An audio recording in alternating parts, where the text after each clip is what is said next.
ಇವತ್ತು ನಾವು big boss ಇಂದ ಹೊರಗೆ ಬಂದಿರುವಂತಹ ಮಲ್ಲಮ್ಮ ಅವರ ಜೊತೆ ಇದೀವಿ. ಉತ್ತರ ಕರ್ನಾಟಕದ ಮಾತಿನ ಮಲ್ಲಮ್ಮ ಅಂತ ನಾವು ಅವ್ರನ್ನ ಬಿಗ್ ಬಾಸ್ ಮನೆಯಲ್ಲಿ ಒಳಗಡೆ ಫಸ್ಟ್ನೇ ದಿನ ಏನಾದ್ರು ಅಥವಾ ಸೆಲೆಕ್ಟ್ ಆಗಿದ್ದಾರೆ ಅಂತ ಗೊತ್ತಾಗಲ್ಲ ಅವಾಗಿಂದ ಕರೀತಾ ಇದ್ವಿ. ಯಾಕಂದ್ರೆ ಅವರು ಅಷ್ಟು ಚೆನ್ನಾಗಿ ಮಾತಾಡ್ತಾರೆ, ಹಿಂದೆ ಕೂಡ ಗುರುತಿಸ್ಕೊಂಡಿದ್ರು. ಈಗ ಅವರು ಬಿಗ್ ಬಾಸ್ ಮನೆಯಿಂದ ಬಂದಿದ್ದಾರೆ ಹೊರಗೆ. ಅವ್ರ ಜೊತೆ ಒಂದು ಸ್ವಲ್ಪ ಮಾತಾಡೋಣ. ನಮ್ಮ ಒಂದು ಉತ್ತರ ಕರ್ನಾಟಕ ಒಂದು ಶೈಲಿಯ ಮಾತಲ್ಲಿ, ಯಾಕಂದ್ರೆ ಅವರು ಕೂಡ ಎಲ್ಲೂ ಕೂಡ ಆ ಒಂದು ಭಾಷೆಯನ್ನು ಬಿಟ್ಕೊಟ್ಟಿಲ್ಲ, ಮತ್ತು ಅವ್ರಿಗೆ ಬೇರೆ ಭಾಷೆ ಕಲಿಯುವಂಥ ಆಸಕ್ತಿ ಆಗಲಿ ಅಥವಾ ಅವ್ರ ಭಾಷೆನ ಬಿಟ್ಕೊಡುವಂಥ ಒಂದು ಮನಸ್ಥಿತಿ ಆಗಲಿಲ್ಲ. ಹೀಗಾಗಿ ಮಾತಾಡ್ಸೋಣ. ಏನ್ ಹೆಂಗಿದಿರಿ, ಏನ್ ಕತೆ? ಬಿಗ್ ಬಾಸ್ ಇಂದ ಬಂದಿರಿ, ಹೆಂಗಿದ್ದೀರಾ? ಹೊಡ್ರಿ ಒಂದೊಂದು ಕೈ ಹೊಡ್ರಿ ಅಕ್ಕಿ. ಇದು ನಮ್ಮ ಮಲ್ಲಮ್ಮ ಅಂತಂದ್ರೆ ನೋಡಿ, ನಮ್ಮ ಮಲ್ಲಮ್ಮ ಅಮ್ಮ ಏನಿದ್ದಾರೆ ಬಿಗ್ ಬಾಸ್ ಇಂದ ಬಂದಿದ್ದಾರೆ. ಅಲ್ಲೆಷ್ಟು ಜೋಶಲ್ಲಿದ್ರೋ ಇವತ್ತು ಕೂಡ ಇಲ್ಲಿ ಬಂದು ಹಂಗೆ ಕುಂತ್ಕೊಂಡಿದ್ದಾರೆ. ಬೇಜಾರು ಇದ್ದೇ ಇರುತ್ತೆ. ನೋಡಿ, ಇದು ನಮ್ಮ ಮಂದಿಯ ಒಂದು ಪ್ರೀತಿ ವಾತ್ಸಲ್ಯ. ಅಮ್ಮ ಆಶೀರ್ವಾದ ಮಾಡಿಬಿಡಿ. ಆಶೀರ್ವಾದ ಇಲ್ಲಿಂದನೇ ಆಶೀರ್ವಾದ ತಗೊಂತಿದ್ದೀನಿ. ನಮ್ಮ ಮಲ್ಲಮ್ಮ ಅಮ್ಮನ ಜೊತೆ ಮಾತಾಡೋಕೆ ನನಗೂ ಕೂಡ ತುಂಬ ಖುಷಿ ಆಗ್ತಿದೆ. ಎಲ್ಲ ಒಂದು ಮಾತುಗಳನ್ನು ಮಾತಾಡೋಣ. ಬಿಗ್ ಬಾಸ್ ಮನೆಗೆ ಏನಾಯಿತು, ಎತ್ತ ಇಲ್ಲ, ಯಾರ್ಯಾರು ಏನೇನು ಮಾತಾಡ್ಕೊಂಡ್ರು, ಯಾರ್ಯಾರು ಏನೇನು ಬಡಿವಾರಗಳು ಮಾಡಿದರು, ಏನೇನು ಜಗಳಗಳು ಮಾಡಿದರು, ಅವೆಲ್ಲ ಒಂದು ಇವತ್ತು ನಾವು ಮಾತಾಡ್ಬೋಣ. ನಮ್ಮ ಒಂದು ಭಾಷೆ ಶೈಲಿಯಲ್ಲೇ ಕೆಲವು ಸ್ವಲ್ಪ ಜಾಸ್ತಿ ಇರುತ್ತೆ.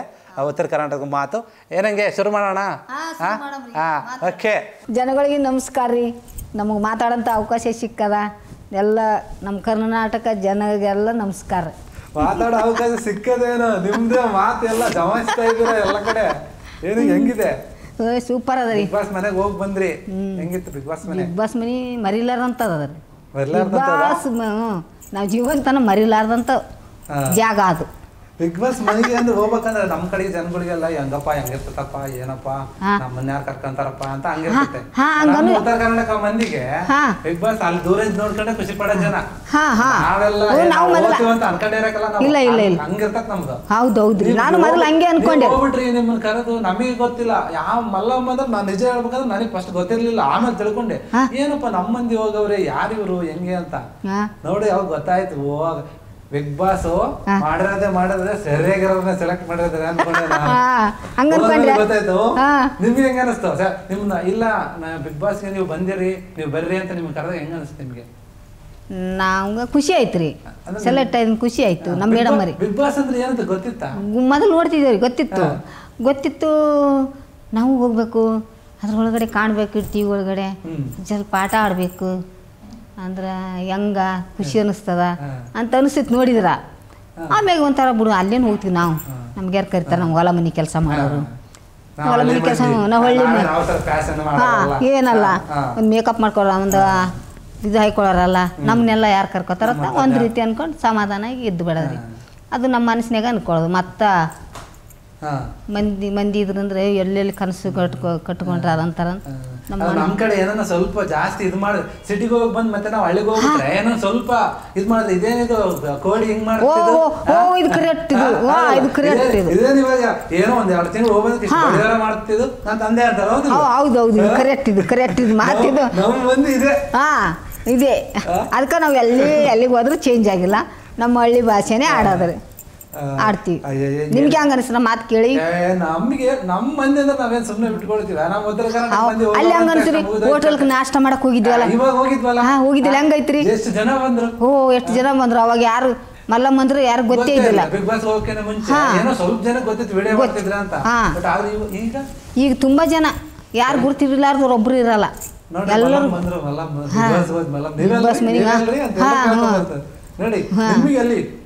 ಊಟ ತಿನ್ನಕ್ ಟೈಮ್ ಸಿಗ್ತಿಲ್ಲ, ಟೀ ಕುಡಿಯಕ, ಚಾ ಕುಡಿಯಕ್ ಟೈಮ್ ಸಿಗ್ತಿಲ್ಲ. ನೋಡ್ರಿ ಹಂಗದ ಯಾಲಿ ಬಿಗ್ ಬಾಸ್ ಮನಿದು. ತುಂಬಾ ತುಂಬಾ ಇಷ್ಟೊಂದು ಖುಷಿ, ತುಂಬಾ ತುಂಬಾ ಹ್ಯಾಪಿಯಾಗಿ ಖುಷಿ ಮಾಡಿದ್ದೆ ನೋಡಿ. ಖಂಡಿತ ನಿಮ್ಮ ಮಾತ್ನಾಗ ನಾವು ಗಮನಿಸ್ತಾ ಇದೀವಲ್ಲ, ಗೊತ್ತಾಗ್ತೈತಿ ಎಷ್ಟು ಖುಷಿಯಾಗಿದ್ದೀರಿ ಅಂತ. ಹೋಗ್ತೀರಿ, ಫಸ್ಟ್ ದಿನ ಹೋಗ್ತೀರಿ, ಹೋದ್ಮೇಲೆ ಮನೆ ಒಳಗೆ ಹೋಗ್ತೀರಿ, ನಿಮ್ಮನ್ನ ಸೆಲೆಕ್ಟ್ ಮಾಡಿರ್ತಾರಲ್ಲ. ಸೆಲೆಕ್ಟ್ ಮಾಡಕ್ಕೆ ಮುಂಚೆ ಫೋನ್ ಮಾಡಿ ಯಾಕೆ ಕರೆದಿದ್ದು ನಿಮ್ಗೆ? ನಮ್ಮ ಮೇಡಮ್ ಅವ್ರಿಗೆ ಗೊತ್ತಾರೆ. ಅವರೇ ನಮ್ಗೆ ಹೇಳಿದ್ದು. ಖುಷಿ ಆಯ್ತ್ರಿ ಅವಾಗ. ಮೊದಲನೇ ದಿನ ಮನೇಲಿ ಒಳಗಡೆ ಹೋಗ್ಬಿಟ್ರಿ, ಹೋದ್ರಿ ಏನ್ ಮಾಡ್ಬೇಕು ಎತ್ತ ಅಂತ ಸರಿಯಾಗಿ ಕರೆಕ್ಟ್ ಆಗಿ ಗೊತ್ತಿರಲಿಲ್ಲ. ಕೆಲವು ನಾಟಕ ಆಡಿಸ್ತಾರೆ, ಫುಲ್ ಕನ್ಫ್ಯೂಸ್, ಏನೋ ಗೊತ್ತಿಲ್ಲ. ಹೆಂಗ್ ಮಾಡಿದ್ರಿ? ಇಲ್ಲ, ಅಲ್ಲಿ ಫಸ್ಟ್ ಸ್ವಿಮ್ಮಿಂಗ್ ಪೂಲ್ ನಾನೇ ಅಲ್ಲ ಗೆದ್ದಿದ್ದು ಫಸ್ಟ್ನೇ ಆಟ ಅದು.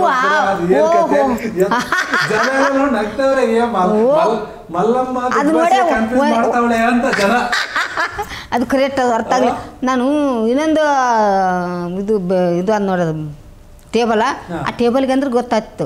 ಆ ಟೇಬಲ್ ಮ್ಯಾಗಿನ ತೆಳಗಿಡು ಅಂದರು. ಒಂದು ಸ್ವಲ್ಪ ಮ್ಯಾಗಿತ್ತಲ್ಲ ಅದು, ಮತ್ತು ಇಲ್ಲಿದೆ ಇಲ್ಲಿ ಇಡು ಅಂತಾರ. ನಾನು ಹಂಗಿಟ್ಟೆ. ನಾನು ಆ ಕಡೆ ಪಕ್ಕದಾಗ ಇದ್ದಿದ್ದು ನೋಡಲಿ, ನಾನು ಆ ಕಡೆ ಈ ಕಡೆ ನೋಡಲಿಲ್ಲ. ನಾನು ಮೊದಲು ಆ ಪುಟ್ಟಿನೇ ನೋಡಿದೆ. ನಾನು ಆ ಪಕ್ಕದಾಗಿದ್ದದ್ದು ಗೊತ್ತಾಗಲಿಲ್ಲ ನನಗೆ. ಅದೊಂದೇ ಕಂಪೀಜ್ ಆಯಿತು ಫಸ್ಟಿಗೆ. ಹೆಂಗೆ ಕಂಪೀಜ್ ಆಗಲ್ಲ ರೀ? ಕಂಪೀಜ್ ಹೆಂಗಾಗಲಿ? ಅದ್ರಾಗ ಅದು ದೊಡ್ಡ ಮನೆ. ಅವ್ರು ಅವಾಜ್ ಮಾಡಿದಾಗೆ ಗಡಗಡ ಅಂದು ಬಿಡೋದು ಮನೆಯ. ಹಾಂ, ಅದಕ್ಕೆ ಮತ್ತೆ ಹೋಗಿ ಹಣ್ಣು ತೊಗೊಂಡು ಕಡೆ ಇಟ್ಟು ಬಂದೆ. ಅಂಜಿಕೆ ಅಂಜಿಕೆ ಆಯಿತು. ಹಾಂ, ಸ್ವಲ್ಪ ಭಯ ಆಗ್ತಾವತ್ತ. ಹಾಂ ಅಲ್ಲಿ ಅವಾಜ್ ಮತ್ತೆ ಹಿಂಗೆ ರೂಮ್ ಇತ್ತು. ಅದು ತಿರದ್ದು ಅವಾಜ್ ಅದು. ಹಾಂ, ಗಾಬರಿ ಆಯ್ತು. ಅದನ್ನ ನೋಡಿ ಅಂದ್ರೆ ಅನ್ನತ್ತೀನಿ ಮಲ್ಲಮ್ಮ ಫಸ್ಟಿಗೆ ಬರ್ತಾಳ ಅಂತ. ಅಲ್ಲ ರೀ, ನನಗೆ ಗೊತ್ತು. ಫುಲ್ ಎಲ್ಲ ಚೆಕ್ ಮಾಡ್ತಾಳೆ, ಏನು ಅಲ್ಲಿ ಬಂದವ್ರು ಕನ್ಫ್ಯೂಸ್ ಆಗ್ತಿಲ್ಲ. ಬಿಗ್ ಬಾಸ್ ಏನ್ ಹೇಳ್ಬೇಕು ಮಲ್ಲಮ್ಮಗೆ ಅಂತ ಗೊತ್ತಾಗ್ತಿಲ್ಲ ಅಂತ ಮಾತಾಡ್ತಾವ್ರೆ. ಹೌದು, ಹೊರಗಡೆ ನಾವು ನೋಡ್ತಿದೀವಲ್ಲ. ಹಾಂ ಹಾಂ, ಮಲ್ಲಮ್ಮ ನಿಮ್ಗೆ ಹಂಗೆ ಅನಿಸ್ತು? ನಿಮ್ಗೆ ಹಂಗೆ ಅನಿಸ್ತಲ್ಲ? ಅವ್ರು ಹೇಳ್ತಾವ್ರೆ, ಅವ್ರು ಹೇಳ್ತಿರೋದು ನೀವು ಮಾಡ್ತಿರೋದು ಅಂದ್ರು. ಅವ್ರ ಆ ಕಡೆ ಅಲ್ಲಿ ಹತ್ತಾವಣೆ ಇಡಿ ಅಂತ ನೀವು ಏನ್ ಮಾಡ್ಬೇಕಂತ ಸ್ವಲ್ಪ ನಿಂತ್ಕೊಂಡ್ಬಿಟ್ರಿ. ಹೌದು, ಏನು ಎತ್ತ ಅಂತ ಗೊತ್ತಾಗ್ತಿಲ್ಲ. ಅಲ್ಲಿ ಗೆರಿ ಪರಿ ಬರ್ದಿದ್ರು, ಗೆರಿ ಬರ್ದಾರ ಹಂಗ ಹಿಂಗಂದ್ರಲ್ಲ.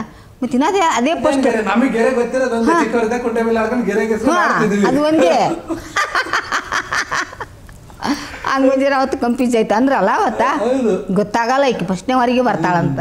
ಕ್ಷಣ ಕ್ಷಣದ ಸುದ್ದಿಗಳಿಗಾಗಿ ಫ್ರೀಡಂ ಟಿವಿ ಸಬ್ಸ್ಕ್ರೈಬ್ ಮಾಡಿ, ಲೈಕ್ ಮಾಡಿ ಹಾಗೂ ಫಾಲೋ ಮಾಡಿ. ಹೊಸ ಸುದ್ದಿಗಳ ನೋಟಿಫಿಕೇಶನ್ಗಾಗಿ ಬೆಲ್ ಐಕಾನ್ ಮೇಲೆ ಕ್ಲಿಕ್ ಮಾಡಿ.